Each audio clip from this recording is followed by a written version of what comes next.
নমস্কার বন্ধুরা, আপনারা সবাই নিশ্চয়ই ভালো আছেন। রিঙ্কু রান্নাঘরে আপনাদের সবাইকে স্বাগত। বন্ধুরা, আজ আমি তৈরি করব এঁচোড়ের কাটলেট। আবার এটাকে কিন্তু এঁচোড়ের চপও বলা যেতে পারে। ভীষণ টেস্টি একটা স্ন্যাক্স, যেটা আমি যেভাবে করছি এইভাবে করে খেলে বারে বারে খেতে মন চাইবে। চলুন তাহলে শুরু করি আমার আজকের রেসিপি এঁচোড়ের কাটলেট। এটা বানানোর জন্য এখানে আমি একটা ছোট সাইজের এঁচোড় নিয়েছি। এখন এটা কেটে নেব।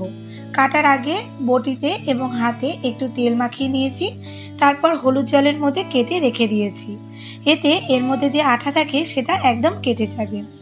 10 মিনিট আমি এইভাবে রেখেছি, তারপর জলটা ছেঁকে ফেলে দিয়েছি। এখন এর সাথে নেব দুটো বড় সাইজের আলু। এবার এগুলো সেদ্ধ করে নেব, তবে তার আগে এই কাটলেটগুলো আর একটু টেস্টি করার জন্য একটা মশলা তৈরি করব।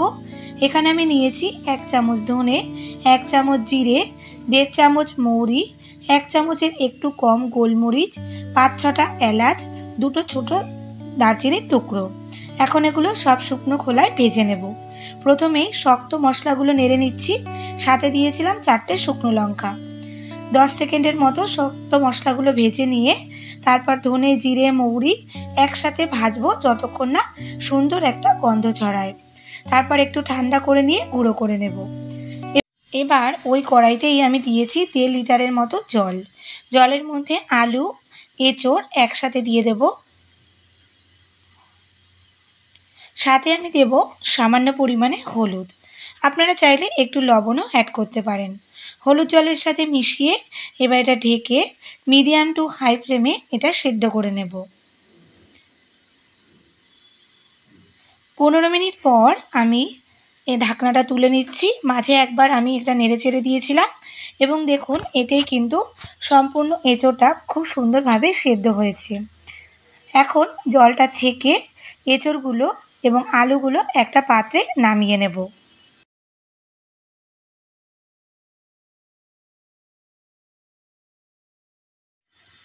তারপর একটু ঠান্ডা করে নিয়েছি। এখন একটু হাত দিয়ে দেখুন আমি এগুলো ম্যাশ করে নিচ্ছি। আপনারা যদি আরেকটু তাড়াতাড়ি করতে চান সেক্ষেত্রে একটা নোড়া দিয়ে ছেঁচেও এটা করতে পারেন।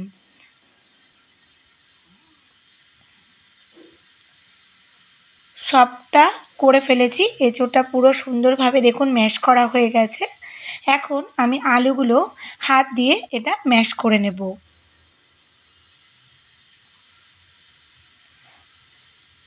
আলু ও এঁচোড় খুব সুন্দরভাবে রেডি করে রেখেছি। এবার একটা কড়াইতে দিচ্ছি কিছুটা পরিমাণে সাদা তেল। তেল ভালো করে গরম হলে এতে দিচ্ছি 1/2 চামচ 5 ফোড়ন। তারপরে দেব দুটো বড় সাইজের পেঁয়াজ কুচি। বন্ধুরা, এটা কিন্তু পেঁয়াজ রসুন ছাড়াও করা যায়। আমি আজকে এটা দিয়ে করছি। আপনারা চাইলে কিন্তু পেঁয়াজ রসুন ছাড়াও এটা করতে পারেন। পেঁয়াজ একটু নরম হয়ে এলে এতে দিচ্ছি 1/2 চামচ রসুন বাটা ও 1/2 চামচ আদা বাটা। সাথে দিচ্ছি 3-4টে কাঁচা লঙ্কা কুচি। এখন আদা ও রসুনের কাঁচা গন্ধটা চলে যাওয়া পর্যন্ত ভেজে নেব।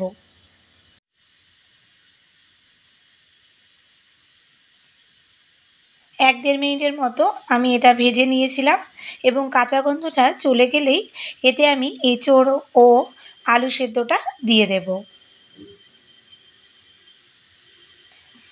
সাথে এখন দেব 1/2 চা চামচ হলুদ। স্বাদ অনুযায়ী দিচ্ছি লবণ, সামান্য পরিমাণে দিচ্ছি লঙ্কার গুঁড়ো।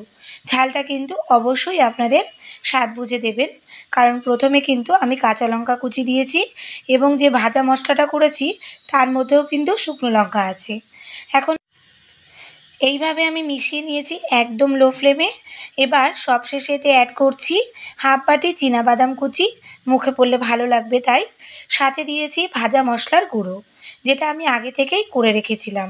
সব একসাথে আবারও ভালো করে মিশিয়ে নিচ্ছি। এই সময় একটু মুখে দিয়ে চেক করে নেব যে টেস্টটা কেমন হলো তা দেখার জন্য। কাটলেটের পুরটা কিন্তু একদম রেডি। এখন এটা একটা পাত্রে নামিয়ে একটু ঠান্ডা করে নেব।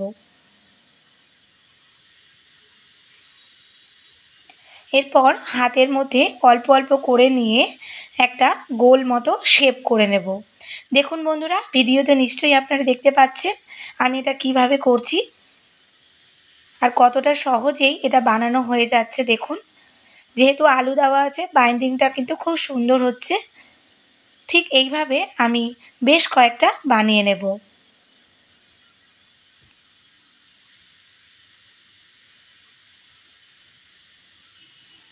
সব কটা রেডি করে নিয়েছি। দেখুন এটা কতটা সুন্দর হয়েছে। এখন এর জন্য একটা ব্যাটার রেডি করে নেব। তার জন্য একটা বাটিতে নিচ্ছি 3 চামচ পরিমাণে আটা। আপনারা কিন্তু ময়দাও ব্যবহার করতে পারেন। এখন অল্প জল দিয়ে একটা ঘোলের মতো তৈরি করে নেব। সাথে এখন দেব স্বাদ অনুযায়ী লবণ। যেহেতু কাটলেটের পুরের মধ্যে একদম বুঝে শুনেই লবণ দেওয়া আছে, তাই ঘোলের মধ্যে লবণ কিন্তু একটু অল্প দিতে হবে।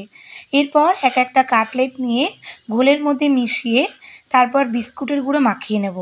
এরপর আবারও একটা কোট দেব, তার জন্য আবার ঘোলের মধ্যে আর একবার মিশিয়ে আবারও একবার বিস্কুটের গুঁড়ো মিশিয়ে নিলেই তৈরি এঁচোড়ের কাটলেট।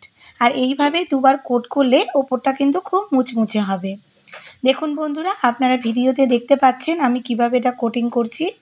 ঠিক এইভাবেই কিন্তু সব কটা আমি এঁচোড়ের কাটলেট করে নেব।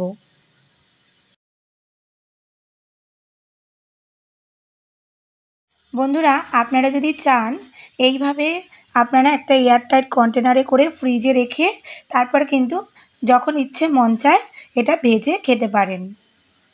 এগুলো এখন ভেজে নেব। তার জন্য কড়াইতে বেশ কিছুটা সাদা তেল দিয়ে ভালো করে গরম করে নিয়েছি। এখন কয়েকটা কাটলেট এর মধ্যে দিয়ে হাই ফ্লেমে এপাশ ওপাশ উল্টে লালচে করে ভেজে নেব। বন্ধুরা, কেমন লাগছে আমার আজকে রেসিপি কমেন্ট করে কিন্তু অবশ্যই আমাকে জানাবেন। আর আমার যেসব বন্ধুরা এখন আমার চ্যানেলটি সাবস্ক্রাইব করেননি, রিকোয়েস্ট করব আমার চ্যানেলটি সাবস্ক্রাইব করে আমার পাশে থাকবেন এবং পাশে থাকা বেল আইকনটি ক্লিক করে দেবেন, যাতে আমার পরবর্তী ভিডিওর নোটিফিকেশানটি আপনার কাছে সবার আগে পৌঁছে যায়। আর এর সাথে সাথে আমার পুরনো বন্ধুদের আমার পাশে থাকার জন্য জানাই অসংখ্য ধন্যবাদ। বন্ধুরা, কয়েকটা লালচে করে ভেজে নামিয়ে রেখে এইভাবে আমি আরও কয়েকটা কাটলেট ভেজে নেব। বন্ধুরা, একইভাবে আমি লালচে করেই ভেজে নিচ্ছি। আর এইভাবে ভেজে নিলে দেখতে কিন্তু ভীষণ সুন্দর হয়। দেখুন বন্ধুরা, এটা দেখতে কতটা লোভনীয় হয়েছে আর খেতেও কিন্তু ভীষণ টেস্টি হয়। এইভাবে একবার বাড়িতে বানিয়ে দেখুন, সবাই খেয়ে বলবে ভীষণ ভালো হয়েছে। আর ওপরটাও দেখুন কতটা মুচমুচে হয়েছে। যে কোনো সস দিয়ে এটা পরিবেশন করুন। বন্ধুরা, ভালো লাগলে একটা লাইক করার রিকোয়েস্ট রইল, সাথে শেয়ার করে দিন আপনার পরিচিতদের কাছে। এখন তাহলে আসি বন্ধুরা, টাটা।